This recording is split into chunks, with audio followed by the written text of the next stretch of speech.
Satu hari, seorang pergi berjumpa dengan Abdullah bin Mas'ud radhiyallahu anhu dan dia mengadu tentang keresahan jiwa dia, kesempitan hati dia, rasa tak tenang, rasa gelisah, rasa sempit. Kadang-kadang kita pun pernah ada perasaan yang sedemikian, rasa yang sama, rasa macam apa nak jadi dengan hati aku ni, selepas satu rasa sempit, rasa ketat, rasa gelisah jiwa. Lalu dia kata, wahai Mas'ud, boleh tak nasihatkan kepada aku macam mana untuk aku hilangkan kegelisahan dalam hati aku ini? Kata Abdullah bin Mas'ud radhiyallahu an, kalau penyakit yang macam ni, punya penyakit dah. Saya lihat simak gelisah hati ni punya penyakit. Kalau penyakit macam ni, ubatnya pergilah ke 3 tempat ini dan nescaya hati kamu akan jadi tenang. Apa 3 tempat tu? Yang pertama, pergilah duduk di tempat orang membaca Al-Quran. Sama ada kamu mendengar Al-Quran ataupun kamu membaca Al-Quran, nescaya hati kamu akan jadi tenang. Tuan-tuan, subhanallah, sepatutnya kita duduk dalam majlis Al-Quran, hati kita tenang. Tapi betul-betul tanya diri kita, adakah kita tenang dengan Al-Quran?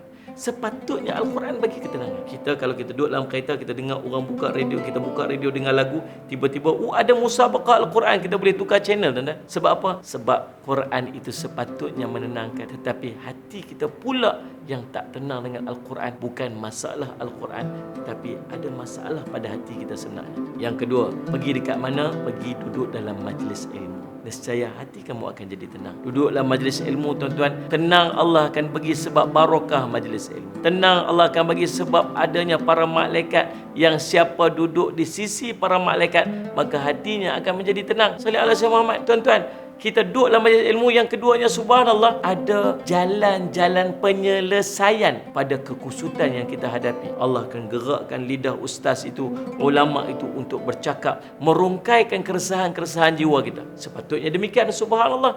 Tapi adakah kita rasa tenang bila kita duduk dalam majlis ilmu? Gelisahnya, subhanallah, bilalah nak habis ni, masya-Allah, bilalah nak selesai ni. Tuan-tuan, rasa tak tenang, rasa macam duduk di atas bara api bila kita duduk dalam majlis ilmu. Demikian, subhanallah, bukan isu majlis ilmu, tetapi isu hati kita yang bermasalah. Yang ketiga, carilah jalan, waktu untuk kita bersendirian dengan Allah. Ambil satu waktu, bangun qiyamul lail, berdiri depan Allah, mengadu dengan Allah SWT. Luahkan hati kita, luahkan apa yang terbuku dalam jiwa kita. Mohon pada Allah agar Allah memberikan penyelesaian. Ambil zikir kepada Allah, baca Al-Quran, spend masa dengan Allah SWT, maka kamu akan mendapat ketenangan. Pergi 3 tempat ni, baca Quran, duduk tempat majlis Quran.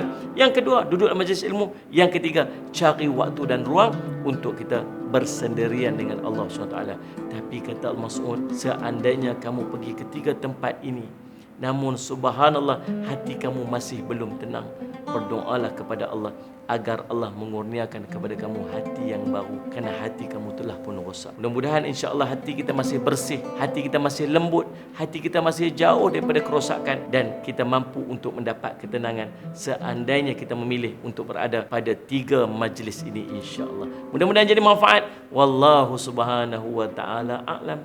Sampaikanlah dariku walaupun satu ayat.